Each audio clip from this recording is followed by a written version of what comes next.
আসসালামু আলাইকুম। আপনারা সবাই কেমন আছেন? আশা করি সবাই ভালো আছেন। আজ আপনাদের জন্য নিয়ে এসেছি নতুন গল্পের প্রথম পর্ব। আশা করি গল্পটি আপনাদের ভালো লাগবে। তাহলে চলুন শুরু করা যাক।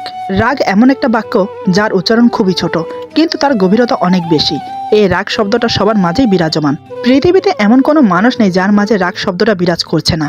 আচ্ছা, রাগ কি আমাদেরকে নিয়ন্ত্রণ করে, নাকি রাগকে আমরা নিয়ন্ত্রণ করি? কিন্তু আমরা কি পারি রাগকে নিয়ন্ত্রণ করতে? কারো কারো ক্ষেত্রে রাগের পরিমাণের মাত্রা খুবই বেশি, আবার কারো কারো ক্ষেত্রে খুবই কম। নিজের রাগকে নিয়ন্ত্রণ করতে পারে, কিন্তু যাদের রাগ বেশি তারা কি করে? চলুন আজ না হয় এমন একজনের গল্প শোনাই যে রাগলে নিজেকে ঠিক রাখতে পারে না। কখন কি করে বসে সে নিজেও জানে না। যার রাগকে তার পরিবারের সবাই খুব ভয় পায়। আর এমন একজন রাগী মানুষ যখন কাউকে ভালোবেসে ফেলে, তখন তার পরিণতি কি হয় সেটা না হয় এই গল্পে শুনবেন। তাহলে চলুন শোনা যাক। আমার নাম মোহাম্মদ মিরাজ আহমেদ। বাবার একমাত্র সন্তান আমি বললে চলে না, কারণ মা মারা যাওয়ার পর আমার বাবা আরেকটা বিয়ে করে আমাকে দেখাশোনা করার জন্য। কিন্তু অশুভাকাঙ্ক্ষীদের কান ভাঙানিতে আমি কখনো তাকে মা বলে ডাকিনি আমার জানা সত্ত্বে। কিন্তু ওনার মেয়ে আমার জান, যাকে আমি দু চোখে হারাই, যে কিনা আমার কলিজার টুকরো। আমি ছোট থেকে খুব জেদি, খুব রাগী। একমাত্র আমার মা ছাড়া আমাকে কেউই শান্ত করতে পারতো না। মা যখন মারা যায় তখন আমার বয়স 5 বছর। মায়ের মুখ অতটা মনেও নেই। ফুপির মুখে শুনেছি আমার জিদের কারণেই নাকি মায়ের কবর বাড়ির বাগানে দেওয়া হয়েছে। আমি নাকি প্রতিদিন সেখানে গিয়ে ঘুমিয়ে পড়তাম। কখনো কারোর কথা শুনতাম না। কথায় প্রচুর রেগে যেতাম। আর রেগে গেলে ঘরের জিনিসপত্র ভাঙচুর করতাম। তাই আমার বাবাও আমাকে কিছু বলতে পারতো না। তিনি আমাকে খুব ভালোবাসতেন, তাই মা মরা ছেলের প্রতি কোনো শাসন করতে পারেননি তিনি। ছোট থেকে শাসন না করলে ছেলেরা যা হয়, আমার ক্ষেত্রেও তাই হয়েছে। আমি আমার মতোই চলছি। এক কথায় যাকে বলে বড়লোক বাবার বুকে যাওয়া ছেলে। বাবা দ্বিতীয় বিয়ে করার ফলে আমি তাকে বাবা বলেও ডাকি না। কারোর সাথে কোনো কথা বলি না। ওই যে বললাম, অশুভাকাঙ্ক্ষীদের কান ভাঙানোর ফল। পড়াশোনা কমপ্লিট করেছি, বছর হতে চলল। তবে এখনো প্রতিদিন কলেজে গিয়ে পড়ে থাকি। কার জন্য জানেন? আমার নীর পাখির জন্য। ওকে যে আমি খুব ভালোবাসি, তবে ভালোবাসাটা একতরফা। সে আমাকে ভালোবাসে না। প্রথম যেদিন তাকে কলেজে দেখি, সেদিনের পর থেকে তাকে ভালো লেগে যায়। তারপর ধীরে ধীরে ভালোবাসা জন্মায়। কিন্তু এতবার প্রপোজ করার পরেও সে আমার ভালোবাসা গ্রহণ করেনি। আজও আমি কলেজে এসেছি। এমন সময় নীরা আর তার বান্ধবীরা কলেজ থেকে বের হচ্ছে। এরই মধ্যে আমি সিগারেটের ধোঁয়া উড়াতে উড়াতে নীরের সামনে এসে পথ আটকে দাঁড়াই। আমি বললাম, নীর, তোমার সাথে আমার একটু কথা আছে, আর বাকিরা সবাই যেতে পারো। নীরা বলে, আপনার মতো ফালতু লোকের সাথে আমার কথা বলার মতো কোনো সময় নেই। আমি বললাম, হ্যাঁ, আমার সাথে তো তোমার কথা বলার কোনো টাইমই নেই। আর সবার সাথে গা ঢলাঢলি করতে তো তোমার অনেক সময়। নীরা বলে, মাইন্ড ইন ল্যাঙ্গুয়েজ। আপনি আমার পার্সোনালিটি নিয়ে কথা বলার অধিকার কই পান? হ্যাঁ, লজ্জা বলতে কিছু নাই না? আপনি নিজে কি একবার ভেবে দেখেছেন? বড়লোক বাবার উচ্ছে যাওয়া ছেলে, যার না আছে কোনো গুণ, না আছে কোনো পার্সোনালিটি। সারাদিন বাইকে ঘোরা আর মেয়েদের টিচ করা ছাড়া আপনার কোনো কাজ আছে? কে আপনি? হ্যাঁ, আমার ভাই, বন্ধু, বিএফ? কোনো কথা বলবো না আপনার সাথে। আমার লাইফটা মজা বানিয়ে দিয়েছেন আপনি। আমি বললাম, আমি তোমার কাছে আমার ক্যারেক্টার সার্টিফিকেট নিতে আসিনি, বোঝাতে এসেছি। ওই ছেলেটার সাথে যেন আর কথা বলতে না দেখি, বলে দিলাম। তা না হলে তোমার কপালে দুঃখ আছে, মনে থাকে যেন। নীরা বলে, আমি আপনার ঘরের বউ না যে আপনি যা বলবেন আমার শুনতে হবে। আর না আমার উপর আপনার কোনো অধিকার আছে। ওকে, সরুন আমার সামনে থেকে। আমি বললাম, কাজটা তুমি মোটেই ভালো করলে না নীর। তোমার উপর যে আমার অধিকার কি সেটা আজ বুঝবে তুমি। এই বলে চলে গেলাম। আসলে ওর নাম নেহারিকা আক্তার নীরা। আমি ভালোবেসে নীর বলে ডাকি। কলেজে অনার্স একম বর্ষের ছাত্রী। বাবা মার একমাত্র আদরের মেয়ে। ওর বাবা ব্যাংকের ম্যানেজার, আর মা সংসার সামলায়। সংসার সামলানো কিন্তু চারটিখানি কাজ না, যে করে সে জানে। আমাকে নাকি কোনো দিক থেকেই ভালো লাগে না নীরার। আর ভালোবাসবে তো দূরে থাকা আমাকে। আজ কয়েকদিন যাবৎ লক্ষ্য করছি, নীর আমার ক্লোজ ফ্রেন্ড আশিকের সাথে কথা বলে। বারণ করা সত্ত্বেও আমার কোনো কথা শোনে না। আমার কোনো কথা পাত্তা না দিয়ে আমার সামনে আশিকের হাত ধরে গল্প করে। আমি লাস্টবার বারণ করতে আসছি আজ, কিন্তু নীরা আমার কথাগুলো পাত্তা না দিয়ে পরে আশিকের সাথে বাসায় যাওয়ার জন্য বেরিয়ে যায়। ব্যাপারটা আমার হজম হলো না, তাই আমি রাস্তায় গাড়ি নিয়ে আশিকের বাইকের সামনে দাঁড় করাই। আমার সাথে আরো কয়েকজন ছিল। তারপর দুজনকেই জোর করে গাড়ির ভেতরে তুলে নেই। আশিকের মাথায় বন্দুক ঠেকিয়ে রাখে, তাই সে ভয়ে কিছু বলতে পারছে না। জীবনের মায়া কার না থাকে বলেন? তাই চুপ করে আছে। এদিকে নীরা বাঁচাও বাঁচাও বলে চিৎকার করে যাচ্ছে। ওর চিৎকারে আমার কানে তালা লেগে যাচ্ছে। মেজাজটা বিগড়ে যায়, তাই কষে একটা থাপ্পড় মারি। এক থাপ্পড়ে নীরা জ্ঞান হারায় আর আমার গায়ে ঢলে পড়ে। আমি আমার হাত দিয়ে ওকে আগলে রাখি। প্রায় ঘন্টাখানেক লাগলো বাংলোতে পৌঁছতে। আমার বাবা 4-5টা বাড়ি আছে, তার মধ্যে একটা বাড়ি আমার খুব পছন্দ, তাই সেটাকে আমি আমার জন্য ইউজ করি। যখনই বেশি মন খারাপ হয়ে যায় তখন এই বাড়িতে চলে আসি একাকিত্বভাবে সময় কাটানোর জন্য। নীরাকে নিয়ে এই বাড়িতেই এসেছি। বাড়ির ভেতরে প্রবেশ করে গাড়ি থামতেই নীরাকে পাজা কোলে করে নিয়ে একটা রুমে নিয়ে রাখি। অন্য রুমে আশিককে বন্দি করে রাখি। কিছুক্ষণ পর নীরার যখন জ্ঞান ফিরিল তখন নিজেকে সুন্দর একটা ফুলে ভরা বিছানায় আবিষ্কার করে। আসলে আমি বিছানাটাকে ফুল দিয়ে সাজিয়েছিলাম শুধুমাত্র নীর পাখির জন্য। এদিকে নীরার রুমটা খুব ভালো লাগে, সে ঘুরে ঘুরে দেখতে থাকে। সে ভুলেই গেছে সে কিভাবে এখানে এসেছে। হঠাৎ মনে হতেই তখন ওর আশিকের কথা মনে পড়ল। এমন সময় আমি রুমে প্রবেশ করি। আমি বললাম, আমার নীর পাখিটা কি করছে? নীরা বলে, মানে কি এসবের? আশিক কই? আমি বললাম, মরেনি, জীবিত আছে। এখনো যদি আমার কথা না শোনো তাহলে ওর কি হবে আমি নিজেও বলতে পারছি না। নীরা বলে, কি করবেন আপনি? আমি বললাম, আমার কথা না শুনলে মেরে ফেলবো ওকে। নীরা বলে, আপনি মানুষও খুন করেন? আমি বললাম, না, কখনো করিনি, তোমার জন্য এই প্রথম করব যদি তুমি আমার কথা না শোনো। নীরা বলে, আপনি কিন্তু মোটেই ভালো করছেন না, আমি কিন্তু পুলিশের কাছে যাব। আমি মুচকি হেসে বললাম, আমার নীর পাখিটার এত কষ্ট করতে হবে না, পুলিশ আমার সাথে এখানেই আছে। আশিককে মারার পর উনি অ্যাক্সিডেন্ট কেস বানিয়ে চ্যাপ্টার ক্লোজ করে দেবে। নীরা বলে, আপনি কেন করছেন এটা? প্লিজ আমাকে ছেড়ে দিন, আমাকে আমার মতো বাঁচতে দিন। আমি বললাম, নীর পাখি, আমি তোমাকে শুধু পেপারে ফর্মালিটিতে বিয়ে করব, যাতে তোমার উপর আমার অধিকার থাকে। ছোট্ট একটা সই দিয়ে তুমি বাসায় চলে যাও, ব্যাস। নীরা বলে, আমি আপনার সব কথা শুনবো, প্লিজ শুধু এই কাজটা আমি করতে পারবো না। আমি বললাম, ঠিক আছে নীর, তুমি বাসায় যাও। নীরা বলে, আশিক? আমি বললাম, ওকে তো আমি ছাড়ছি না, মরতে হবে ওকে। ওকে বারণ করেছিলাম তোমার সাথে কথা না বলতে, কিন্তু ও আমার কথা শুনে নাই। নীরা বলে, কি চান আপনি? আমি বললাম, এই পেপারটাতে জাস্ট একটা সই। নীরা বলে, কোথায় সই করতে হবে? আমি বললাম, এই তো আমার নীর পাখি, এখানটায়। নীরা বলে, আগে আমি আশিককে আমার সামনে চাই। আমি বললাম, তুমি সইটা করে দাও, আমি ওকে সশরীরে বাসায় পৌঁছে দেব, বিশ্বাস রাখো আমার উপর। নীরা তাচ্ছিল্যের হাসি দিয়ে বলে, বিশ্বাস? আর আপনাকে? আজ যে কাজটা আপনি করেছেন তারপর আপনার মুখটা দেখতেও আমি রাজি না। Just hate you, just hate you. আমি বললাম, এমনটা বলো না নীর, এই মিরাজ তার নীরকে পাওয়ার জন্য যে কোনো কাজ করতে পারে, তার জন্য আমাকে কাউকে খুন না কেন করতে হয়? তুমি শুধু আমার নীর, তুমি শুধু আমার, তুমি শুধু আমাকে ভালোবাসবে, জাস্ট মি। আর আমার কথা না শুনলে যে কি করতে পারি তা তুমি ভালোভাবেই জানো। নীরা বলে, কি চাইছেনটা কি আপনি বলেন তো? কিসের জন্য আমার পিছু পড়ে আছেন? সত্যিই আমাকে ভালোবাসেন নাকি আমার এই শরীরটার জন্য? আমি বললাম, জান, কি বলছো তুমি এসব? নীরা বলে, আমি ঠিক বুঝতে পারছি আপনাদের মতো ছেলেদের কি চাই। দেরি করছেন কেন? নিন, আপনার ভালোবাসা পূর্ণতা করে নিন, মিটিয়ে নিন আপনার মনের ইচ্ছে। নীরার কথা শুনে আমার মাথাটা আরো গরম হয়ে উঠল। আমি নীরার এক হাত পিছনের দিকে ঘুরিয়ে দেয়ালের সাথে চেপে ধরি, আর আমার এক হাত দিয়ে ওর মুখটা শক্ত করে চেপে ধরে বললাম, আর একটা কথা বললে এখানেই মেরে পুঁতে দেব তোমাকে। আমি বখাটে হতে পারি, কিন্তু অতটাও খারাপ না। তোমার দেহ ভোগ করার জন্য যদি নিয়ে আসতাম তাহলে তোমাকে বিয়ে করার কথা মাথায় আনতাম না। পুরো শরীরটাকে ভোগ করে ছিন্ন ভিন্ন করে রাস্তায় ফেলে আসতাম। আমি অতটাও অমানুষ না। মেয়েদের দেহ ভোগ করার জন্য মেয়েদেরকে তুলে নিয়ে আসতে হয় না আমার। আমি একটা ইশারা করলে হাজার হাজার মেয়ে আমার বিছানায় আসবে। কত মেয়ে আমার পিছু ঘুরে শুধু আমার একটু ভালোবাসা পাওয়ার জন্য, তুমি সেটা খুব ভালো করেই জানো। এই বলে ওর চোখের দিকে তাকিয়ে আছে। নীরা আমার চোখের দিকে তাকিয়ে রীতিমতো ভয় পেয়ে যায়। নীরার মনে হচ্ছে আমার মাঝে কোনো হিংস্র দানব ঢুকে গেছে। নীরার চোখ দিয়ে টপ টপ করে জল গড়িয়ে পড়ছে। আমি নীরার গালটা এমন করে ধরেছি যে নীরার ঠোঁট কেটে গাল বেয়ে রক্ত পড়ছে। হঠাৎ আমার হাতে গরম কিছুর অনুভব করতেই বুঝতে পারলাম ব্যাপারটা। আমি তাড়াতাড়ি নীরাকে ছেড়ে দিয়ে ওকে নিয়ে ব্যস্ত হয়ে পড়ি। নীরা ফুফিয়ে ফুফিয়ে কাঁদতে থাকে। আমি চেঁচিয়ে বললাম, মাইনকা, এই মাইনকা, কই গেলি, জলদি আয়। মানিক দৌড়ে এসে বলে, জি স্যার। আসলে ওর নাম মানিক, আমি ওকে মাইনকা বলে ডাকি। আমার বাড়ির কেয়ারটেকার, আমি না থাকা সত্ত্বে ও সবকিছু দেখভাল করে। আমি বললাম, তাড়াতাড়ি ওষুধের বক্সটা নিয়ে আয়। আমার কথা শুনে মানিক দৌড়ে গিয়ে ওষুধের বক্সটা নিয়ে এসে আমার হাতে দিয়ে চলে গেল। সে খুব ভালো করেই জানে এ সময় এখানে দাঁড়িয়ে থাকলে ওর কপালে দুর্গতি আছে। আমি ওষুধের বক্সটা নিয়ে নীরার কাছে গিয়ে ফ্লোরে বসে পড়লাম, কিন্তু আমার হাত কাঁপছে। নীরার ঠোঁটে ওষুধ লাগাতে গেলে নীরা আমার কাজকর্ম দেখে অবাক হয়ে যায়। এইমাত্র যে ব্যবহার করলাম আর এখন যা করছি এইটাই যেন ওর বোধগম্য হচ্ছে না। আমি বললাম, জান, তুমি এখন এখানে বিশ্রাম করো। নীরা বলে, আমি বাসায় যাব। আমি বললাম, ঠিক আছে, এখানে একটা সই করে দাও, তোমাকে বাসায় রেখে আসি। নাও, তাড়াতাড়ি করো। নীরা বলে, আমি একাই যেতে পারবো, আপনার যেতে হবে না। আমি কর্কশ কণ্ঠে চেঁচিয়ে বললাম, তোমার কাছে আমি জানতে চেয়েছি আমাকে কি করতে হবে? নীরা আমার চিৎকার শুনে তাড়াতাড়ি সই করে দেয়। আজ আমাকে নীরা খুব ভয় পাচ্ছে, কারণ এতদিন আমার এই রূপ নীরার কাছে অচেনা ছিল। তাই আমি বললাম, চলো তোমাকে বাসায় নামিয়ে দিয়ে আসি। আর হ্যাঁ, কাল থেকে আমার কথা মতো চলবে।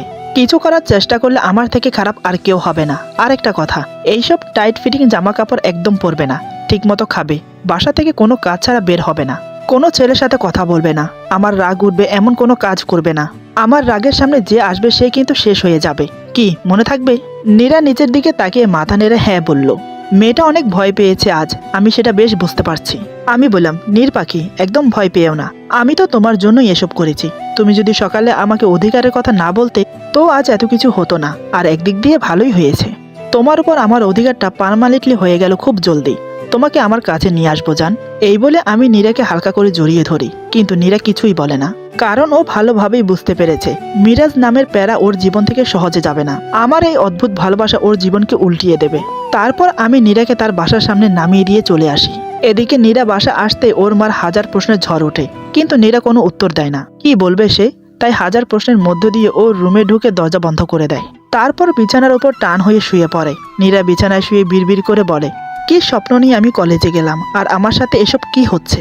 কোন কুক্ষণে যে ওই কলেজে ভর্তি হলাম আল্লাহই জানে।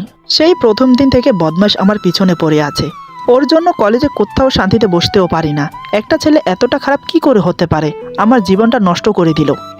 ও কত বড় বেয়াদব ছেলে। আমি কি করে আজকের কথাটা বাসায় বলবো?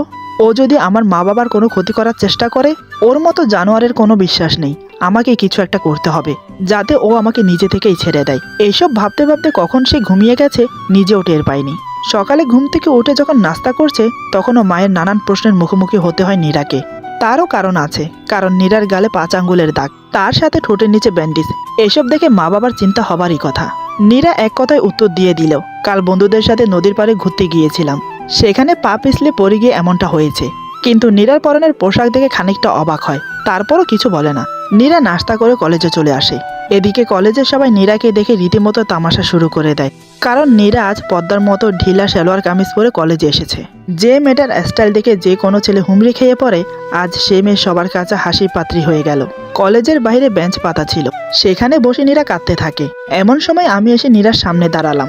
আমি বললাম, আমার নীর পাখিটা কাঁদছে কেন? নীরা বলে, এবার আপনি শান্তি পেয়েছেন তো? সবার সামনে আমি জোকার হয়ে গেলাম। আমি চেঁচিয়ে বললাম, কে বলেছে তোমাকে এই কথা? আমাকে একবার বলো, কার এত বড় সাহস আমার নীরুকে কাঁদায়? আমার চিৎকার শুনে ভয়ে আশেপাশের সবাই দৌড়ে চলে যায়। নীরা ভালোভাবেই জানে আমি রাগলে আর কারণ নিস্তার নেই, তাই প্রসঙ্গে পাল্টে বলে, আপনার সাথে একটা কথা ছিল। আমি বললাম, বলো না জান, আমি তো তোমার কথা শোনার জন্যই আছি, বলো। নীরা বলে, আমার একটা ছেলের সাথে 3 বছরের সম্পর্ক আছে। 3 বছরের সম্পর্কে কি কি হতে পারে নিশ্চয়ই আপনার ধারণা আছে। তো প্লিজ আমাকে।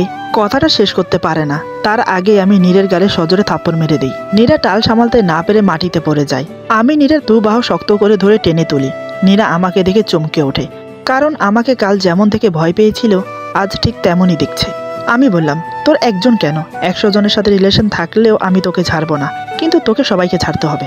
না পারলে আমি বাধ্য করব। দ্বিতীয়বার এমন কথা মুখে আনার আগে 2 বার ভাববি, কথাটা যেন মনে থাকে। আমার কথা শুনে নীরা চুপ মেরে যায়। আমি নিজেকে কিছুটা স্বাভাবিক করে বললাম, তুমি ভুলে যাচ্ছ যে তুমি এখন শুধু আমার পছন্দের মানুষ নেই, আমার বউ তুমি। আমার জীবনের সাথে তোমার জীবন জড়িয়ে গেছে। প্লিজ নীর, তুমি ভালোভাবেই জানো আমি মরে গেলেও তোমাকে ছাড়বো না, তাই বাধ্য করো না আমাকে কারোর ক্ষতি করতে। তোমার মনে যদি কেউ থেকেও থাকে তাকে ভুলে যাও, এতে তোমার আর তার দুজনেরই মঙ্গল। যাও, ক্লাসে যাও। আমার কথা শেষ হলে নীরা চুপচাপ ক্লাসে চলে যায়, কিন্তু ক্লাসে আর কেউ ওর সাথে ভালোভাবে কথা বলে না। আমার জন্য এখন নীরার সাথে কেউ ভালোভাবে মেশে না, এমনকি স্যারও কিছু বলে না। নীরা ক্লাস থেকে বেরিয়ে এসে ক্যাম্পাসে বসে, তারপর ভাবতে থাকে আমি কি করে ওর থেকে মুক্তি পাবো। আল্লাহ, বলে দাও তুমি কেন আমার সাথে এমন হচ্ছে। এভাবে আমি এখানে থাকতে পারবো না। এরই মধ্যে নীরার মা ফোন দেয়। নীরা ফোন রিসিভ করে বলে, হ্যাঁ মাদার ইন্ডিয়া, বলো। নীরার মা বলে, তোকে কতবার বলেছি আমাকে মাদার ইন্ডিয়া বলে ডাকবি না। আরে আমি বাঙালি মেয়ে, শুধু মা বললেই যথেষ্ট। নীরা বলে, আচ্ছা ছাড়ো, কেন ফোন দিয়েছো বলো। নীরার মা বলে, কই তুই, তাড়াতাড়ি বাসায় আয়। নীরা বলে, কেন, কি হয়েছে? নীরার মা বলে, আরে কাল বললাম না মিসেস মুনমুনের মেয়ের বিয়ের অনুষ্ঠানে যেতে হবে। নীরা বলে, মা আমি কোথাও যেতে পারবো না, তুমি আর বাবা চলে যাও। নীরার মা বলে, আমি তোর কোনো কথা শুনতে চাই না, তাড়াতাড়ি বাসায় আয়, তোর বাবা তোর জন্য বসে আছে। ভদ্রতা বলে কিছু আছে বুঝলি, জলদি আয়। নীরা একটু বিরক্ত হয়ে বলে, ঠিক আছে আসছি। উড়ে যাব নাকি? হ্যাঁ, টাইম লাগবে, রাখো। এই বলে ফোন কেটে দেয়। নীরা চলে যায় বাড়ির উদ্দেশ্যে। এদিকে আমি চলে যাই বাসায়। বাসায় ঢুকতেই আমার বোন দৌড়ে এসে আমার গলা জড়িয়ে ধরে। আমার সৎ বোন তিশা। তবে আমি কখনো ওকে সৎ বোন ভাবিনি, নিজের জীবনের থেকেও বেশি ভালোবাসি। তিশা বলে, ভাইয়া কই ছিলে তুমি এতক্ষণ? আমি সেই কখন থেকে রেডি হয়ে বসে আছি, আমার সব সাজ নষ্ট হয়ে গেল। আমি বললাম, আমার তিশা মনিটা দুনিয়ার সবচাইতে best, pretty, sweetie and beautiful. তোমার সাজার কি দরকার? আমি এখনই চট করে তৈরি হয়ে আসি, তুমি 5 মিনিট টাইম দাও। এমন সময় দরজার কাছে দাঁড়িয়ে রেবিকা বলে, বোনকে এত লাই দিও না, মাথায় চড়ে যাবে। রেবিকা মানে ইনি হচ্ছেন আমার সৎমা। আমি গম্ভীর গলায় বললাম, সেটা আমি বুঝবো, আপনার ভাবতে হবে না। রেবিকা বলে, কোথায় যাবে তোমরা?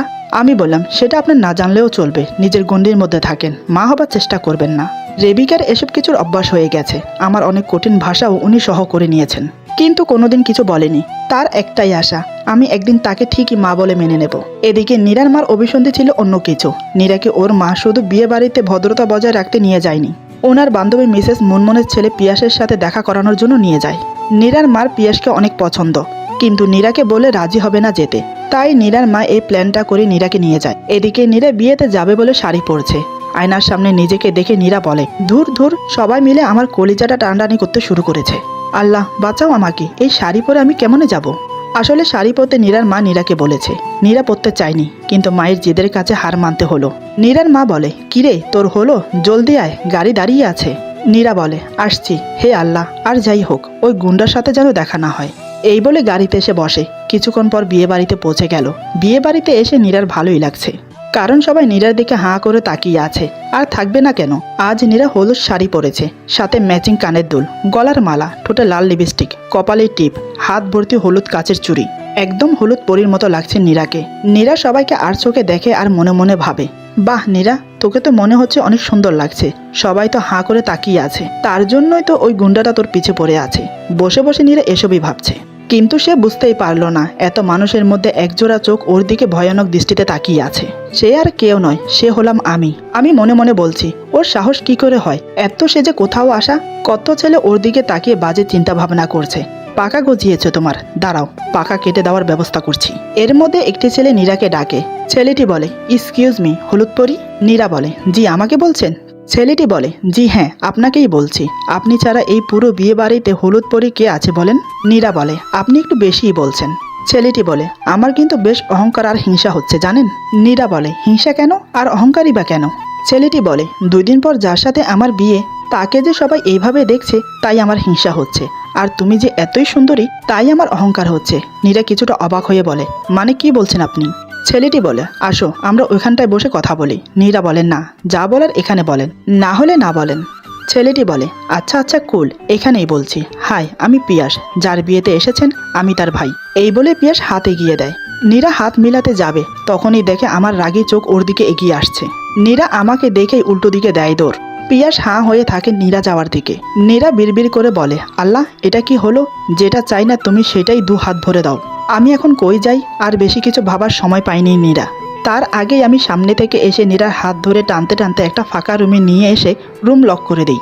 ততক্ষণে নীরা ভয়ে হাত পা কাঁপছে। নীরা কাঁপা কাঁপা গলায় বলে, প্লিজ আমাকে মারবেন না, আমি আর কোনোদিনও। পুরো কথা বলতেই পারে না। তার আগেই আমি নীরার 2 হাত শক্ত করে ধরে নিজের বুকের সাথে চেপে ধরি। নীরার ঠোঁটে নিজের ঠোঁট ডুবিয়ে দেই।